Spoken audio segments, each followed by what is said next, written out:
طه رسول الله صلاة الله سلام الله على طه رسول الله صلاة الله سلام الله على ياسين حبيب الله على ياسين حبيب الله الحمد لله رب العالمين والصلاة والسلام على سيد المرسلين وعلى آله وأصحابه أجمعين أما بعد قال الله تعالى في القرآن العظيم والفرقان المجيد أعوذ بالله من الشيطان الرجيم بسم الله الرحمن الرحيم إن هذا القرآن يهدي للتي هي أقوى وقال رسول الله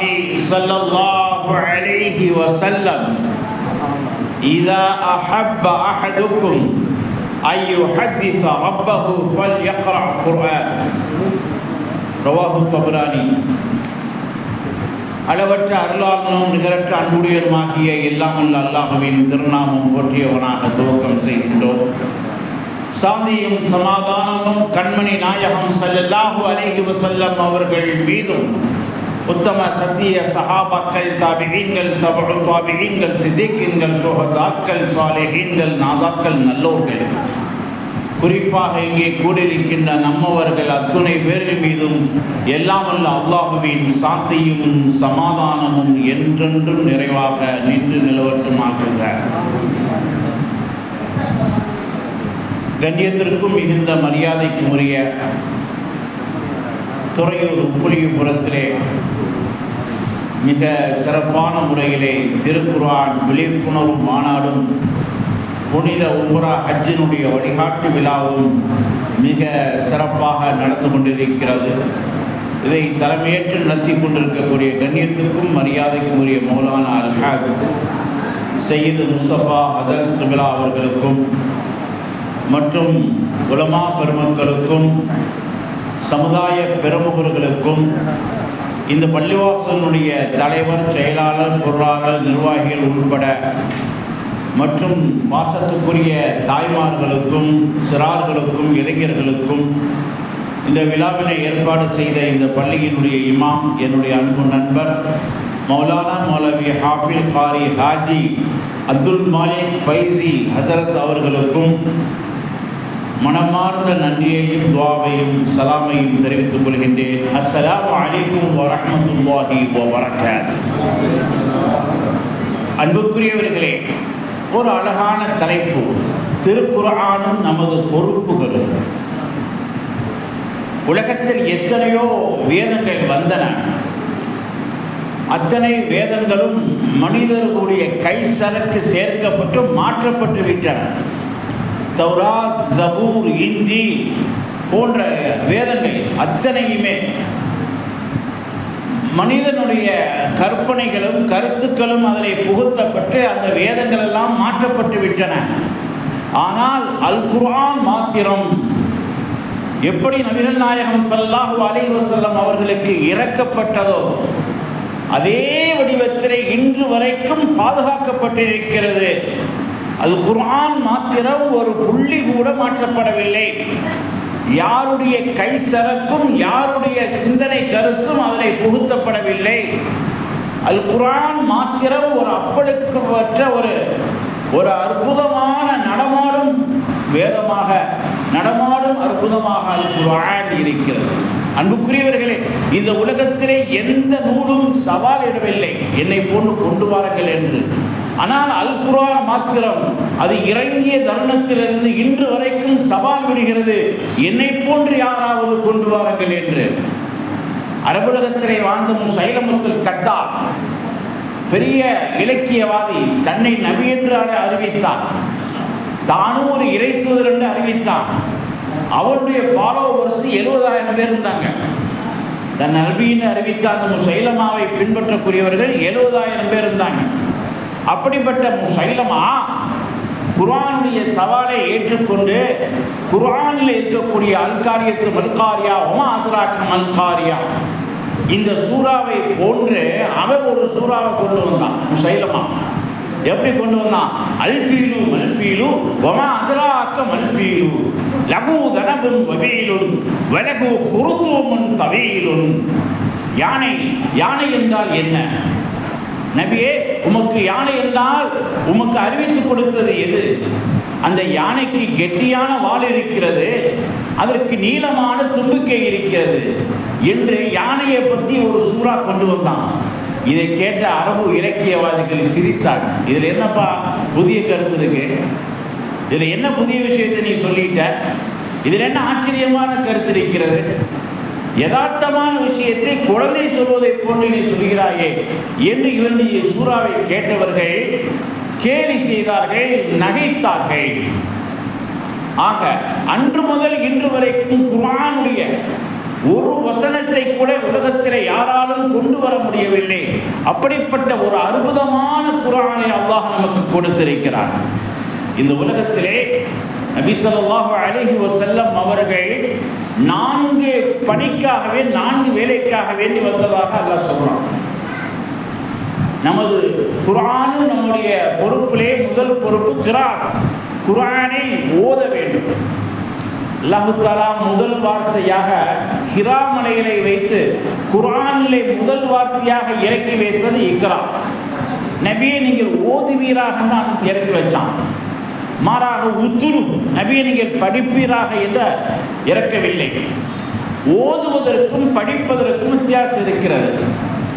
அதனால தான் மதரசாவில் ஓதுறவங்கள ஓதுற பிள்ளைங்கிறோம். இன்னைக்கு 5 வருஷம் கோர்ஸ்ன்னு ஆரம்பிச்சு அந்த பிள்ளைகிட்ட கேட்டால் நாங்கள் படிக்கிறோன்னு சொல்கிறாங்க, ஓதுறோன்னு சொல்ல மாட்டேங்கிறாங்க. ஆனால் ஓதுதல் என்பதற்கும் படிப்பு என்பதற்கும் வித்தியாசம் இருக்கிறது. ஓதுதல் என்று சொன்னால் அந்த வார்த்தைகளை அர்த்தம் முடியாமல் கூட ஓதலாம். படிப்பது என்று சொன்னால் அர்த்தம் புரிஞ்சு அறிஞ்சு படிப்பது. ஓதுதல் என்பதற்கு அரபியிலே கிராத், படித்தல் என்பதற்கு அரபியிலே திலாவத். ஆங்கிலத்திலே சொல்லுவார்கள் ரீடு குர்ஆன், ரிசைட் குர்ஆன் என்று சொல்வார்கள். ரீடு குர்ஆன் என்று சொன்னால் குர்ஆனை படிப்பது, அர்த்தம் தெரிஞ்சு படிப்பது. ரிசைட் குர்ஆன் என்று சொன்னால் அர்த்தம் தெரியாமல் ஓதுவது. உலகத்திலே கோடான கோடி முஸ்லிம்கள் குர்ஆனை ஓதுகிறார்கள். எத்தனையோ முஸ்லிம்களுக்கு அப்படி அர்த்தம் தெரியாது. யாருக்காவது அர்த்தம் தெரியுமா? அலிஃப் லாம் மீம் தாலிகல் கிதாப் லா ரைப ஃபீஹி ஹுதல் லில் முத்தகீன். எத்தனை முஸ்லிம்களுக்கு அர்த்தம் தெரியும்? ஆனால் அர்த்தம் தெரியாமல் ஓதிக்கொண்டுதானே இருக்கிறார்கள். ரிசைட் குர்ஆன், குர்ஆனை அவர்கள் ஓதுகிறார்கள். அர்த்தம் தெரியாமல் ஓதினாலும் அவர்களுக்கு தவாபு கிடைக்கும், நன்மை கிடைக்கும். சிலர் சொல்வதை போன்று அர்த்தம் தெரிஞ்சு ஓதினாத்தான் குர்ஆன் நமக்கு நன்மை கிடைக்கும். அப்படி இல்லை சகோதரர்களே. எல்லோரும் அர்த்தத்தை புரிந்து அறிந்து ஓதுவது சாத்தியமே இல்லை. ஆலிம்களோடு சேர்ந்திருப்பவர்கள், குர்ஆனோடு அதிக ஈடுபாடு உள்ளவர்கள், அவர்கள் தான் ரிசைட் குர்ஆன். அவர்கள் குர்ஆன் ஓதுகிறார்கள், ரீட் குர்ஆன். அவர்கள் குர்ஆனை அறிந்து புரிந்திருப்பார்கள். ஆனால் ஏனைய மக்கள் குர்ஆனை ஓதுதல் மட்டும்தான், அவர்கள் அறிய முடியாது, புரிய முடியாது. அப்படி இருந்தாலும் அல்லாஹ் அதற்குரிய நன்மைகளை கொடுக்கின்றார். அருமையானவர்களே, இந்த இஸ்லாமிய சமூகம் மட்டுமல்ல, உலக சமூகமே குர்ஆனை ஓத ஆரம்பித்து விட்டால் அந்த சமூகம் நிச்சயமாக சுபிட்சம் வரும், அந்த சமூகம் நிச்சயமாக வெற்றி வரும். ஏன்னு சொன்னால் நபி ஸல்லல்லாஹு அலைஹி வஸல்லம் அன்னவர்கள் ஒரே ஒரு புத்தகம் குர்ஆனை வைத்து 1,00,000 சஹாபாக்களை உருவாக்கினார்கள். ஒரே ஆசிரியர், ஒரே புத்தகம் குர்ஆன். ஆனால் அந்த குர்ஆனை படித்த மாணவர்கள், லட்சோபலட்ச மாணவர்கள், சஹாபாக்கள் அனைவர்களும் வெற்றி பெற்றார்கள். இன்றைக்கு சரித்திரத்திலே நீங்கிக் கொண்டிருக்கிறார்கள். நாம் இந்த ஒற்றை குர்ஆனை விட்ட காரணத்தினால் இன்றைக்கு நம்முடைய சமூகம் எல்லோரிடத்திலையும் தடை குனிந்து போயிருக்கிறது. எல்லா துறைகளிலும் பின்தங்கி இருக்கிறது. நபி ஸல்லல்லாஹு அலைஹி வஸல்லம் அவர்கள் மக்காவிலே வாழுகின்ற பொழுது மதீனாவிலே இஸ்லாத்தை பரப்புவதற்காக வேண்டி முஸ்அப் இப்னு உமைர் என்று சொல்லக்கூடிய தோழரை குர்ஆனை கொடுத்ததாக அமைச்சாங்க. நீங்க மதீனாவில் போய் அங்க இருக்கக்கூடிய மக்களுக்கு குர்ஆனை ஓதி காமிங்க. தானாக அவர்கள் இஸ்லாத்துக்கு வருவார்கள். அவர்கள் போய் அஸ்ஹாபு ஸராரா என்று சொல்லக்கூடிய மதீனா வாசிக்கு குர்ஆன் ஓதி காட்டினார். அவர்தான் மதீனாவில் முதல் இஸ்லாத்துக்கு வந்தார். மதீனாவில் இருக்கக்கூடிய யூதர்களுக்கும் கிறிஸ்தவர்களுக்கும் தலைவராக ஸஅத் இப்னு முஆத் ரலியல்லாஹு தஆலா அன்ஹு அவர்கள் இருக்கிறார்கள். அவர்களுக்கு போய் முஸல்லுமர் 2 ஆயத்தை ஓதி காமிச்சார். 2 வசனம். மதீனாவுடைய தலைவர் இஸ்லாம் ஆயிட்டாரு. அங்க இருக்கக்கூடிய யூதர்களும் கிறிஸ்தவர்களும் இஸ்லாம் ஆனார்கள். ஆக மதீனாவில் தான் இஸ்லாம் பரவுவதற்கு இந்த ஒரு குர்ஆன் தான் காரணம். அதுபோல சஹாபாக்கள் சொல்வார்கள், ஹஸ்புனல்லாஹ் ஹஸ்புனா கிதாபுல்லாஹ், எங்களுக்கு அல்லாஹ்வுடைய வேதம் போதும், வேற எதுவும் தேவையில்லை, எங்களுக்கு அல்லாஹ்வுடைய வேதம் போதும் என்று அந்த அருமை சஹாபாக்கள் சொன்னார்கள். வாழ்க்கையிலே ஈருலகத்திலேயும் வெற்றி பெற்றார்கள். ஆனால் இன்றைக்கு நம்முடைய நிலைமை என்ன? அல்லாஹ்வுடைய வேதத்தை தவிர மற்ற புத்தகங்களைத்தான் படிக்கிறோம். பெரியவர் முதல் சிறியவர் வரைக்கும் இன்னைக்கு கையிலே வைத்திருப்பது மொபைல் போன் தான். அதைத்தான் வாசித்துக் கொண்டிருக்கிறோம், அதைத்தான் தடவி கொண்டிருக்கிறோம். ஆனால் அன்றைக்கு சஹாபாக்கள் எங்களுக்கு அல்லாஹ்வுடைய வேதம் குர்ஆன் போதும் என்றார்கள். ஆனால் இன்றைக்கு குர்ஆனை நாம் முதுகுக்கு பின்னால் போட்டு விட்டோம். அருமையானவர்களே, நபிகள் நாயகம் ஸல்லல்லாஹு அலைஹி வஸல்லம் அவர்கள் சொல்கிறார்கள், இன்னல்லாஹ யர்ஃபா பிஹாதல் கிதாபி அக்வாமா, நிச்சயமாக அல்லாஹ் இந்த குர்ஆனை கொண்டுதான் சமூகங்களை உயர்த்துகிறார், வெற்றி பெறச் செய்கிறார். வயதஉ பிஹி கௌமன் ஆகர, வேறு சில கூட்டத்தை இந்த குர்ஆன் மூலமாக அல்லாஹ் தாழ்த்தி விடுகிறார். யார் குர்ஆனை ஓதினார்களோ அவர்களுக்கு வெற்றி கொடுக்கிறார். யார் குர்ஆனை அவர்கள் புறந்தள்ளினார்களோ ஓதவில்லையோ அவர்களை தாழ்த்தி விடுகிறார் என்று நபிகள் நாயகம் ஸல்லல்லாஹு அலைஹி வஸல்லம் அவர்கள் சொல்லி காட்டினார்கள். அருமையானவர்களே, இந்த இஸ்லாமிய சமூகம் குர்ஆனை மாத்திரம் கையிலே எடுத்துவிட்டால் அந்த சமூகத்துக்கு நிச்சயமாக உயர்வு இருக்கிறது. 1980 டெல்லிக்கு அருகே உள்ள தேவபந்து மதரசா, அங்கே 6000 மாணவர்கள் ஓதுகிறார்கள். பல்கலைக்கழகம் யூனிவர்சிட்டி மதரசா, அங்கே 1980 நூற்றாண்டு விழா நடக்கிறது. அதற்காக வேண்டி அப்பொழுது பிரதமராக இருந்த இந்திரா காந்தி அவர்கள் அழைக்கப்படுகிறார்கள். அவர்கள் முன்பே மேடையிலே அமர்ந்து விட்டார்கள். பிரதமர் அவர்கள். அடுத்தபடியாக எகிப்து நாட்டிலிருந்து அழைக்கப்பட்ட குர்ஆனை அழகிய குரலை ஓதக்கூடிய காரி அப்துல் பாசித் அவர்கள் அந்த நூற்றாண்டு விழாவுக்கு அழைக்கப்பட்டிருக்கிறார்கள். அடுத்தபடியாக காரி அப்துல் பாசித் அவர்களே இந்திய இராணுவமும் அரபு நாட்டு இராணுவமும் 2 இராணுவத்தினுடைய பாதுகாப்போடு புடைசூழ காரி அப்துல் பாசித் அவர்கள் அழைக்கப்பட்டு வருகிறார்கள். இதை பார்த்தவுடனே இந்திரா காந்தி பிரதமர் அவர்கள் ஆச்சரியப்படுகிறாங்க. நமக்கு கிடைக்காத ஒரு மரியாதை, நமக்கு தரப்படாத ஒரு மரியாதை, இங்கே 2 இராணுவத்தினர்கள் வருகிறார்களே, ஒன்று அரபு நாட்டு இராணுவம், இன்னொன்று இந்திய இராணுவம், இவர்களை இவ்வளவு சங்கையாக கண்ணியமாக அழைத்து வருகிறார்கள், இவர்கள் யார் என்று அருகிலே உள்ளவற்றை கேட்ட பொழுது அவர் சொன்னாரே, விழா ஆரம்பிக்கும் போது தெரிஞ்சுக்கிடுவீங்க, அவர் கிராத்து ஓதி விழா ஆரம்பிக்கும் போது நீங்க அவர் யாருன்னு தெரிஞ்சுக்கிடுவீங்க. விழா துவக்கப்படுகிறது. ஆரம்பத்திலே எகிப்து நாட்டிலிருந்து விருந்தாளியாக வந்திருக்கக்கூடிய காரி அப்துல் பாசித் அவர்கள் தங்களுடைய வெங்கல குரலிலே சூரத்து ரஹ்மானை வெளுத்து கட்டுகிறார்கள். அர்-ரஹ்மானு அல்லமல் குர்ஆன் خلقல் இன்சான அல்லமகுல் பயான் الشمس والقمر بحسبان والنجم والشجر يسجدان. இப்படியாக மிக அழகான முறையிலே ஓதுகிறார்கள். ஓதி முடிச்ச உடனே பிரதமர் இந்திரா காந்தி அவர்கள் எழுதி சொன்னார்கள், இவருக்கு 2 இராணுவத்தினுடைய பாதுகாப்பு தேவைதான், அவ்வளவு ஒரு சங்கையானவர்கள், முக்கியமானவர்கள் என்று ஏற்றுக்கொள்கிறார்கள். அருமையானவர்களே, அப்ப குர்ஆனை யார் ஓதுகின்றார்களோ அல்லாஹ் ஜல்ல ஷானஹு தஆலா அவர்களுக்கு இந்த உலகத்திலேயே பெரிய மனிதர்களுக்கு முன்னால் மிகப்பெரிய கண்ணியத்தை கொடுக்கிறார் என்பதை தான் இந்த நிகழ்ச்சி அழகாக சொல்லி காட்டுகிறது. நபிகள் பெருமான் ஸல்லல்லாஹு அலைஹி வஸல்லம் அவர்கள் நீங்கள் குர்ஆன் ஓதுகின்ற பொழுது அந்த குர்ஆனை தஜ்வீத் தர்த்தீலாக சரிவர ஓதுங்கள் என்றார்.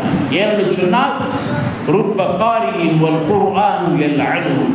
எத்தனையோ குர்ஆன் ஓதக்கூடியவரை அந்த குர்ஆனை சபிக்கிறது என்றார்கள். காரணம், அந்த குர்ஆனை அவர்கள் சரிவர ஓதுவதில்லை. உதாரணமாக அல்ஹம்து என்று ஓதுவதற்கு பதிலாக அல்ஹம்து என்று ஓதுகிறார்கள். அல்ஹம்து என்று சொன்னால் புகழ் என்று அர்த்தம், அல்ஹம்து என்று சொன்னால் குப்பை என்று அர்த்தம். அல்ஹம்துலில்லாஹ், எல்லா புகழும் அல்லாஹ்வுக்கு. அதே ஹேயா மாத்திரம்னா அல்ஹம்துலில்லாஹ், எல்லா குப்பையும் அல்லாஹ்வுக்கு. எவ்வளோ தவறாக குர்ஆனை இன்றைக்கு நாம் ஓதிக்கொண்டிருக்கிறோம். அதுபோன்று எல்லா மொழிகளையுமே நாம் சரியாக ஓத வேண்டும். கொஞ்சம் நீட்டி ஓதினால் அர்த்தம் மாறிவிடும். ஒரு நிகழ்ச்சியிலே கலெக்டர் கலந்து கொள்கிறார். அவரை வரவேற்பதற்காக வரவேற்புரை நிகழ்த்தக்கூடியவர் மாவட்ட கலெக்டர் என்று சொல்வதற்கு பதிலாக கொஞ்சம் நீட்டிட்டார், மாவட்ட கலெக்டர். உடனே அவர் சட்டையை பிடிச்சி உட்கார வச்சுட்டாங்க. மாவட்ட கலெக்டர் என்பது பதிலாக மாவட்ட கலெக்டர். தவறாக போச்சு. அப்போ இது மாதிரி குர்ஆனை நாம் சரிவர ஓதவில்லை என்று சொன்னால் தவறாக ஆகிவிடும். நபிகள் பெருமான் ஸல்லல்லாஹு அலைஹி வஸல்லம் அவர்கள் குர்ஆனை அழகாக ஓதக்கூடிய காரிகளை பாராட்டினார்கள். ஸய்யினுல் குர்ஆன பிஅஸ்வாதிக்கும், குர்ஆனை உங்களுடைய சத்தங்களை கூட நீங்கள் அலங்கரிங்கள் என்றார்கள். ஒரு திரைப்படத்தினுடைய பாடலை எவ்வளோ ராகமாக படிக்கிறாங்க, அதுக்கு எவ்வளோ முயற்சி பண்ணுறாங்க. அந்த பாடல் சரிவர வேண்டும். அந்த பாடல் 3 நிமிஷம் 4 நிமிஷம் தான். ஆனால் உலக மக்கள் எல்லாம் அந்த பாடலை திரும்ப திரும்ப கேட்குறாங்க. காரணம், அதில் இருக்கக்கூடிய சத்தம், ராகம். அப்போ ஒரு சினிமா பாடலுக்கு இவ்வளோ முயற்சி செய்கிறான்னு சொன்னால் ரப்புல் ஆலமீனுடைய கலாம், அந்த கலாமை நாம் படிப்பதற்கு எவ்வளோ ராகம் எடுக்க வேண்டும், எவ்வளோ முயற்சி செய்ய வேண்டும். அன்னை ஃபாத்திமா ரலியல்லாஹு தஆலா அன்ஹா அவர்கள் சொர்க்கத்தின் தலைவியானார்கள். எப்படி ஆனார்கள்? அவர்கள் குர்ஆனை ஓதுவதிலே அதிகம் ஈடுபாடு கொண்டிருந்தார்கள்.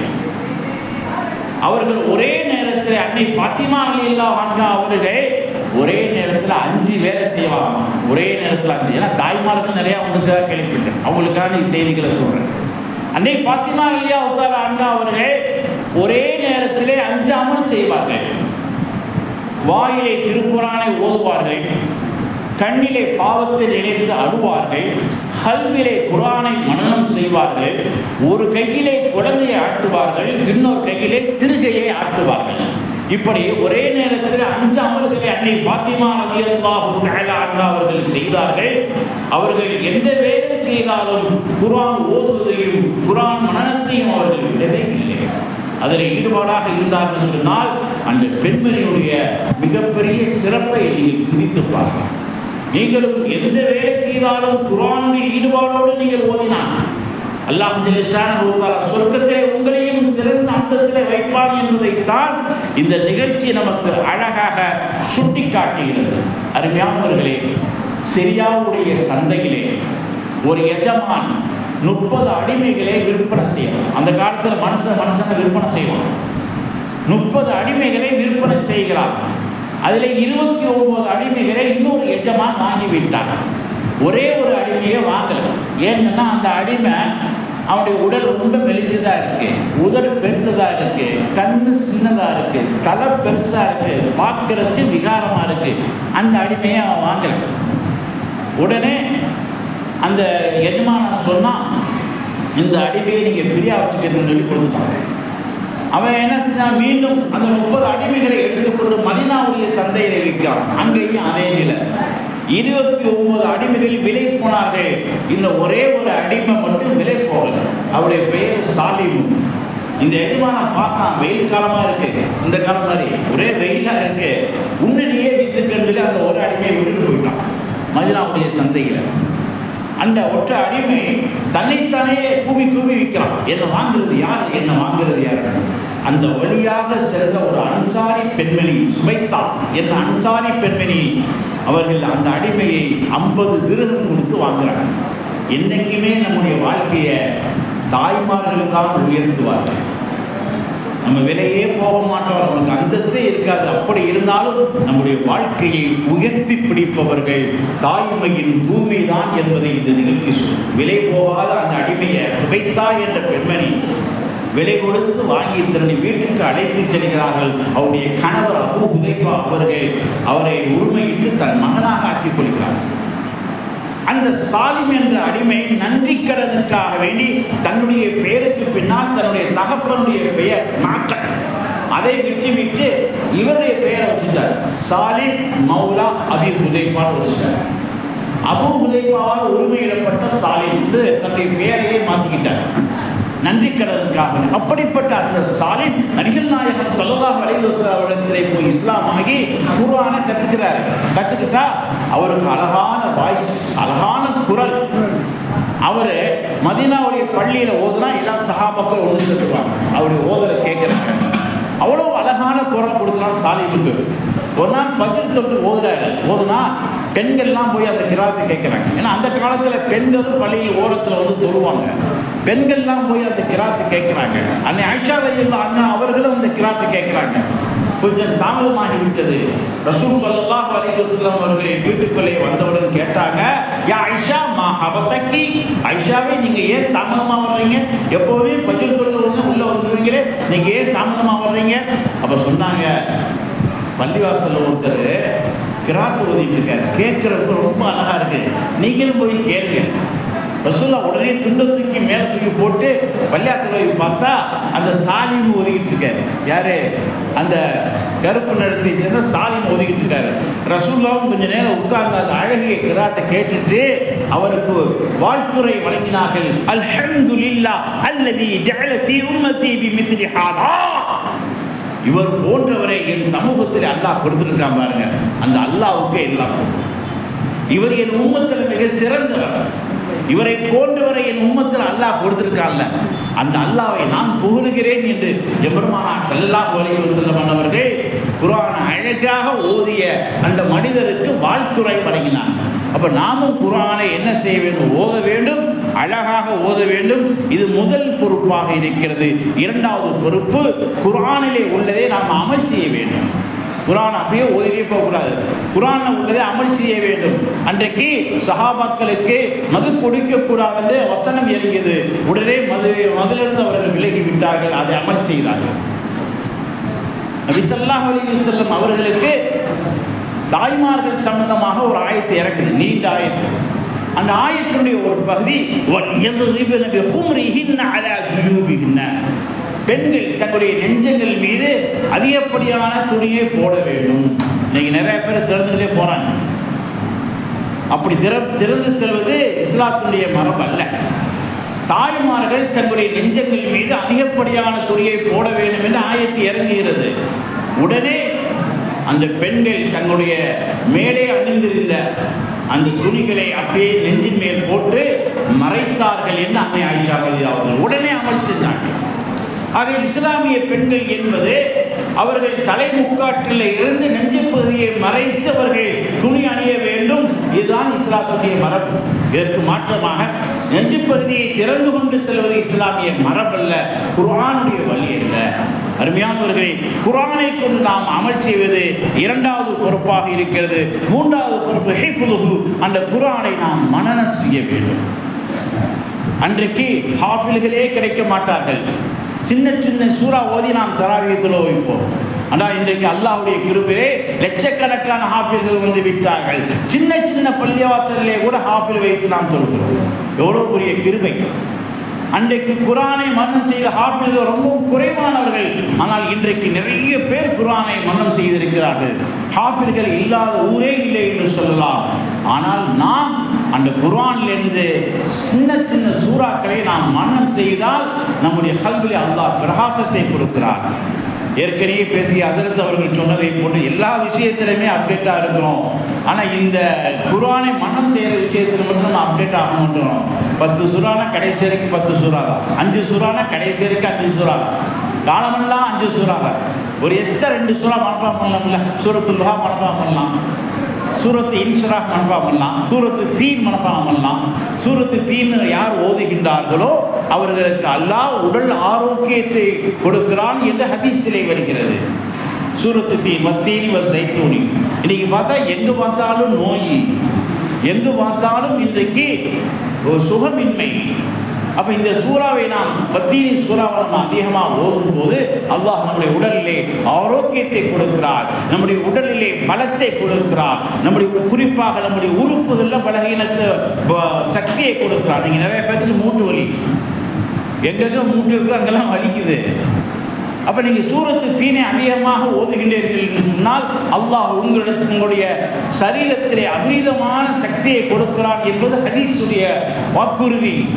அருமையானவர்களே, ஒரு இமாம் அவர்கள் இஷாவில் 2வது ரக்காயத்தில் சூரத்தினும் அதிகமாக ஓதுவாங்க, பத்தீனி வசை தூணி. ஆனால் ரசூல்லா இஷா தொழுகையில் 2வது ரக்காயத்தில் அதிகமாக ஓதிருக்காரு. இந்த ஹதீஸை படித்ததுலேருந்து இஷா தொழுகையில் 2வது ரக்காயத்தில் சூரத்தினும் அதிகமாக ஓதிருக்காரு.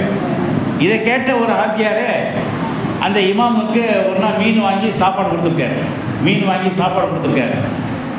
அந்த இமாம் கேட்டிருக்காரு, என்னங்க மீன் வாங்கியிருக்கீங்களே, நீங்கள் தான் டெய்லி இஷா தொழுகையில் 2வது ரக்காயத்தில் அலைசல்லா வியக்கமின் ஹாக்கிமீன் சொல்லிகிட்டே இருக்கீங்களே, அதனால நான் உங்களுக்கு மீன் பிடிக்கும்னு சொல்லி மீன் வாங்கி வச்சிருக்கேன்னு சொன்னாராம் அந்த ஆட்சியார்.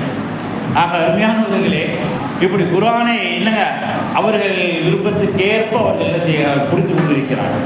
ஒரு இமாம் சூரத்து மகரிபு தொழுகையில் சூரத்துல் காரியா ஓதிருக்கார். அல் காரியா மல் காரியா வமா அத்ராக மல் காரியா யௌம யகூனுன் நாசு கல் ஃபராஷில் மப்தூஸ் வ தகூனுல் ஜிபாலு கல் இஹ்னில் மன்ஃபூஸ். இந்த சூறாவை ஓதிருக்கார். ஓதுனோன்னா ஒரு ஹாஜியார் ரூபாய் கேட்டிருக்காரு, ஏஜத்தை எல்லாம் சொல்ல மாட்டீங்களா, வீடு கட்டுற மாதிரி தெரியுது, நீங்கள் ஒரு தொழுகையிலே சொல்கிறீங்க கல் இடுக்கில் மண்பூசுன்னு சொல்கிறீங்க, கல் இடுக்கில் மண்பூசுன்னு சொல்கிறீங்களே, வீடு கட்டினா எங்களுக்கு சொல்லக்கூடாதா அப்படி அந்த ஹாஜியார் போய் கேட்டாராம். ஆக இப்படி குர்ஆனை அவர்களுக்கு தகுந்தாற்ப விளக்குகிறார்கள். ஆக அருமையானவர்களே, அல் குர்ஆன் என்பது மனனம் செய்வதற்கு அல்லாஹ் லேசாக்கி வச்சிருக்கான். வலகத் யஸ்ஸர்னல் குர்ஆன லித்கிர், நாம் குர்ஆனை மனனம் செய்வதற்கு லேசாக்கி வச்சிருக்கோம் அப்படின்னா. மற்ற விஷயங்கள் மனனம் செஞ்சோம்னா அது மனனமே செய்ய முடியாது. ஆனால் நீங்கள் குர்ஆனை மனனம் செஞ்சீங்கன்னா ஈஸியாக மனனம் செஞ்சிடலாம். ஒரு 50 வயசுக்கு மேலே உள்ள லாரி டிரைவரு அவர் லைனில் போகும்போது கொஞ்சம் கொஞ்சமாக யாசியனை மனப்பாடம் செஞ்சுட்டாரு, சூரத்து முழுக்க மனப்பாடம் பண்ணிட்டாரு, சூரத்து ரஹ்மான மனப்பாடம் பண்ணிட்டாரு. இப்போ 60 வயசு ஆகுது, நிறைய சூறா மனப்பாடம் பண்ணிட்டாரு. ஆக குர்ஆன் மனனம் என்பது சிறு வயதிலே மட்டுமல்ல, பெரிய வயதிலே கூட லேசானதுதான். குர்ஆனை நாம் அதிகமாக மனனம் செய்ய வேண்டும். இது 3வது பொறுப்பு. 4வது பொறுப்பு ததப்புருஹு, குர்ஆனை நாம் சிந்திக்க வேண்டும். நம்ம தமிழகத்தில் வாழ்ந்த பெரியார் தாசர், அவர் குர்ஆனுடைய தர்ஜுமாவை வாங்கி படித்தார், அப்துல்லா தாசனாக இஸ்லாம் ஆனார். ஆக குர்ஆனை சிந்திக்கக்கூடியவர்களுக்கு அல்லாஹ் ஹிதாயத்தை கொடுக்கிறார். கடல் ஆராய்ச்சியாளர் ஜாக்கூஸ் அவர் தன்னுடைய பணியாளர்களை அழைத்துக் கொண்டு கடலுக்குள் சொல்கிறார். அங்கே ஒரு கண்ணாடி திரையை பார்க்கிறார். கண்ணாடி திரையை பார்த்து அதை படம் எடுத்து வர்றார். தன்னுடைய சக விஞ்ஞானி முஸ்லீம் இடத்துல சொல்றார், நீங்க கடல்ல ஒரு ஆச்சரியமான இடத்தை பார்த்தேன், ஒரு இடத்துல கண்ணாடி திரை இருக்கு, ஆனால் அந்த திரையை உடைக்க முடியல, அந்த திரைக்கு இப்பால நல்ல தண்ணி அப்பால உப்பு தண்ணியா இருக்கு, இப்படி ஒரு காட்சியை பார்த்தோம்னு சொன்னோன்னே அந்த முஸ்லீம் விஞ்ஞானி சொன்னாரு, இந்த மாதிரி கடலுடைய காட்சியை எங்களுடைய குர்ஆன் சூரத்து ரஹ்மான்ல பேசியிருக்கு. மரஜல் பஹ்ரைனி யல்தகியான் பைனஹுமா பர்ஸகுல் லா யப்கியான். இந்த குர்ஆன்ல உள்ள அந்த காட்சி தான் அங்கே கடல்ல இருக்கு. உடனே அந்த ஜாக்குஸ்வே என்ற அந்த விஞ்ஞானி குர்ஆனை ஆராய்ச்சி செய்து ஆய்வு செய்து இறுதியிலே இஸ்லாமாகி தன்னுடைய பெயரை அப்துல் அஜீஸ் என்று மாற்றிக் கொள்கிறார். ஆக குர்ஆனை யார் சிந்திக்கின்றார்களோ இறுதியிலே அவர்கள் நேர்வழி பெறுகிறார்கள். 5வது பொறுப்பு நஷ்ர். குர்ஆனை நாம் முடிந்த அளவு பரப்ப வேண்டும். நபிகள் நாயகம் ஸல்லல்லாஹு அலைஹி வஸல்லம் உங்களுடைய மௌத்துக்கு பிறகு உங்களுக்கு நன்மை வர வேண்டுமா, நீங்கள் குர்ஆனை பரப்புங்க. உங்கள் வீட்டில் ஹாஃபில உருவாக்குங்க. நீங்கள் பள்ளி மதரசாக்களுக்கு குர்ஆனை போய் வாங்கி கொடுங்கள். குர்ஆனை முடிந்த அளவுக்கு பரப்புங்கள். அதனுடைய நன்மை சதக்கை ஜாரியா என்றார்கள் நபிகள் நாயகம் ஸல்லல்லாஹு அலைஹி வஸல்லம். ஒரு செல்வந்தர் இந்த ஹதீஸை கேட்ட பிறகு ஒரு குர்ஆனை கொண்டு போய் அச்சகத்தில் கொடுத்து இது மாதிரி 100 குர்ஆன் எனக்கு செஞ்சு கொடுங்க. அந்த பெருசுக்காரே கொஞ்சம் இன்லிஜென்ட் அறிவாளியான ஆள், யார் புத்தகம் கொடுத்தாலும் அதை எடுத்து படிப்பார், படித்து அவர் கருத்தை சேர்ப்பார், சில கருத்தை நீக்குவார், அதுக்கு பிறகுதான் அந்த பெருசில் அவர் தயாரித்து கொடுப்பார். இந்த மாதிரி இன்லிஜென்ட்டான ஒரு பெருசுக்கார் இவர் கொடுத்த குர்ஆனை எடுத்து பார்க்குறாரு. பார்த்தா உள்ள இப்லீஸ்னு எழுதிருக்கு, அதை எடுத்துட்டு இவர் பேரை போட்டார். அடுத்து கொஞ்சம் விரட்டினாரு, சைத்தான் இருந்துச்சு. சங்கையான குர்ஆன் சைத்தான் வேணாம், அந்த இதை எடுத்துட்டு இவர் பேரை போட்டார். அடுத்து கொஞ்சம் தூரம் எடுத்தாரு, ஃபிரௌன் வந்துச்சு. ஃபிரௌன் கொடுங்கோல கெட்டவன், அவன் பேர் குர்ஆன்ல இருக்கக்கூடாது. இந்த செல்வனுடைய பேரை போட்டு விட்டான். போட்டு 100 குர்ஆன் தயாரித்து வச்சுட்டான். அவர் வந்து கேட்கும்போது 100 குர்ஆன் கொடுத்துட்டான். ஒரு ரிக்வஸ்ட் தான் சொன்னான், நான் கொஞ்சம் சேஞ்சிங் பண்ணியிருக்கீங்க. என்னப்பா சேஞ்சிங் பண்ண? இந்த சைத்தான் இப்லீஸ் ஃபிரௌன் வரக்கூடிய இடத்துலலாம் அதெல்லாம் தூக்கிட்டு உங்கள் பேரை போட்டேன். அட பாவி பயல, சரித்திரம் அவர்களை பற்றி சொல்லப்பட்டிருக்கு. என் பேரை போட்டால் சரித்திரம் எனக்கு வந்துருமே. எனவே நீ பழைய மாதிரி மாத்தீர்னு சொல்லி அந்த செல்வந்தர் சொன்னார். ஆக அருமையானவர்களே, குர்ஆனை பரத்துகிறோம் என்பதற்கு பதிலாக தவறாக பரத்தி விடக்கூடாது. சரியான முறையிலே குர்ஆனை நாம் பரத்த வேண்டும். நபிகள் நாயகம் ஸல்லல்லாஹு அலைஹி வஸல்லம் மன்னவர்கள் குர்ஆனுடைய உச்சபட்ச சிறப்பு சொன்னாங்க பாருங்க. ஒருத்தர் குர்ஆன் ஓதிட்டே இருக்காரு, துஆ கேட்கவே மாட்டேங்கிறார். குர்ஆனத்தை ஓதிட்டு இருக்காரு, கையேந்தி துஆ கேட்க மாட்டேங்கிறார். ரசூலுல்லாஹ் சொன்னாங்க, துஆ கேட்பவரை விட அதிகமான சிறப்புகளை அல்லாஹ் கொடுப்பான் என்று நபிகள் நாயகம் சொன்னாங்க. துஆ கேட்க தேவையில்லை, நீங்க குர்ஆன் ஓதிக்கிட்டே இருந்தால் அல்லாஹ் உங்களுக்கு அதிகமான சிறப்புகளை கொடுக்கிறான். எனவே அருமையானவர்களே, நபிகள் நாயகம் ஸல்லல்லாஹு அலைஹி வஸல்லம் இந்த உம்மத்திற்கு மிகப்பெரிய பொக்கிஷமாக குர்ஆனை கொடுத்து சென்றார்கள். அந்த குர்ஆனை இன்னைக்கு முதுகு பின்னாடி போட்டோம். இதனால் தான் இன்றைக்கு நம்ம வீட்டிலேயும் நாட்டிலேயும் தலை குனிந்து போய் தோல்வி அடைந்தவர்களாக நாம் இருக்கிறோம். மீண்டும் நாம் வெற்றி பெற வேண்டும் சொன்னால் நம்முடைய கையில் நம்ம குர்ஆனை எடுக்கணும். ஒவ்வொரு நாளும் குர்ஆனை எடுத்து முத்தமிட வேண்டும். அந்த குர்ஆன் சில பகுதிகளை ஓதணும். ஓத தெரியலா அதில் கையை வச்சுக்கிட்டே வந்தால் கூட ஓதுன நன்மை கிடைக்கும் என்று உலமாக்கள் சொல்கிறார்களே. அப்படிப்பட்ட அந்த பாக்கியத்துக்குரியவர்களாக நாம் ஆக வேண்டும். கலிஃபா உமர் ரலியல்லாஹு அவருடைய ஆட்சி இன்று வரைக்கும் இந்தியாவில் பேசப்படுது. அண்ணல் காந்தியடிகள் சொன்னாங்க, இந்தியாவில் உமர் ரலியல்லாஹு ஆட்சி வந்துச்சுன்னா இந்தியா முழுமையான சுதந்திரம் ஏற்பட்டு சொன்னாங்க. அப்படிப்பட்ட கலிஃபா உமர் ரலியல்லாஹு அவர்கள் தன்னுடைய அதிகாரிக்கு கடிதம் எழுதினார்கள். இன்ன ஹாதல் குர்ஆன கான லக்கும் ஷரஃபா வ அஜ்ரா வ பரக்கத்தா. இந்த குர்ஆன் சிறப்பு இருக்கிறது, இந்த குர்ஆனுக்கு நற்கூலி இருக்கிறது, இந்த குர்ஆனிலே பரக்கத்து இருக்கிறது. இந்த குர்ஆன் எப்படிப்பட்டது தெரியுமா? யஃப்தஹில்லாஹு பிஹி ஆதானன் சும்மா. இந்த குர்ஆன் மூலமாக எத்தனையோ செவிட்டுக்காதுகளை அல்லாஹ் திறந்தார். அரபுகள் செவிட்டுக்காதுகளாக இருந்தார்கள். குர்ஆனை கேட்டு அவர்கள் இஸ்லாமானார்கள். அவர்கள் பார்வை இல்லாத கண்ணுடையவர்களாக இருந்த கூட்டு கண்களாக இருந்தார்கள். இந்த குர்ஆன் மூலமாக அந்த கண்களை அல்லாஹ் துறந்தார். இன்னும் அவர்கள் அடைபட்ட இதயங்களாக இருந்தார்கள். அந்த இதயங்களை இந்த குர்ஆனை கொண்டு அல்லாஹ் திறந்தார். எனவே நீங்கள் இன்னஹாதல் குர்ஆன மன் அக்ரம அக்ரமஹுல்லாஹ் வ மன் அஹான அஹானஹுல்லாஹ். நிச்சயமாக இந்த குர்ஆனை யார் சங்கை செய்கிறார்களோ, மரியாதை செய்கிறார்களோ, அவர்களை அல்லாஹ் மரியாதை செய்வார். இந்த குர்ஆனை யார் மரியாதை செய்யவில்லையோ அவர்களுக்கு அல்லாஹ் மரியாதை செய்ய மாட்டார் என்று கலிஃபா உமர் ரலியல்லாஹு தஆலா அவர்கள் சொன்னார்கள். அவர்கள் ஆட்சி காலத்திலே அவர்களுடைய பகுதியிலே 17,000 மக்தப் மதரசாக்களை உருவாக்கினார். அல்லாஹ் அக்பர். அரபு நாடு முழுவதும் 17,000 மக்தப் மதரசாக்களை உருவாக்கி இருந்தார்கள். ஒருவருடைய கவலை எல்லா வீடுகளிலும் குர்ஆன் போய் சேர்ந்தது, எல்லா பிள்ளைகளுக்கும் குர்ஆன் போய் சேர்ந்தது. ஆக இந்த ஊர்லையும் நாம் ஒருவர் கவலைப்பட்டால் எல்லோருடைய கைகளிலும் குர்ஆன் போயிடும். ஆக கவலை நாம் கொள்ள வேண்டும். இதற்காக ஒரு சின்ன சம்பவத்தை சொல்லி நான் முடிச்சுக்கிறேன். அப்துல்லாஹ் இப்னு ஷரஹபீல் என்று சொல்லக்கூடிய ஒரு பெரியார் அவர்கள் ஒரு ஏழை உதவி கேட்டால் தன்னிடத்திலே இல்லை என்றாலும் அடுத்தவரிடத்திலே கடன் வாங்கி தர்மம் செய்வான். தன்னிடத்திலே இல்லை என்று சொன்னாலும் அடுத்தவரிடத்திலே கடன் வாங்கி அவர்கள் உதவி செய்வார்கள். இப்போ கடன் வாங்கி கடன் அதிகமாகிடுச்சு. அப்துல்லாஹ் இப்னு ஷரஹபீல் ரஹ்மத்துல்லாஹி அலைஹி அவர்கள் சக்கராத்தில் இருக்கிறார்கள், அந்திம நேரத்தில் இருக்கிறார்கள். கடனாளிகள் எல்லாம் வந்து உட்கார்ந்து விட்டார்கள். ஏதாவது கடன் கிடைக்குமா அப்படின்னு சொல்லி அந்த நேரம் பார்த்து ஒரு சின்ன பையன் அல்வா வைத்துக்கிட்டு வரலாம். அப்துல்லாஹ் இப்னு ஷரஹபீல் சொன்னாங்க, எல்லாத்துக்கும் அல்வா கொடுங்க அப்படின்னு. உடனே அவனுக்கு ரொம்ப சந்தோஷமாயிடுச்சு. இன்னைக்கு வியாபாரம் ரொம்ப ஜரூராக இருக்குது, ரொம்ப அதிகமாக இருக்குது அப்படின்னு சொல்லி எல்லோருக்கும் அல்வா துண்ணை கொடுத்தான். தட்டு காலி ஆயிடுச்சு.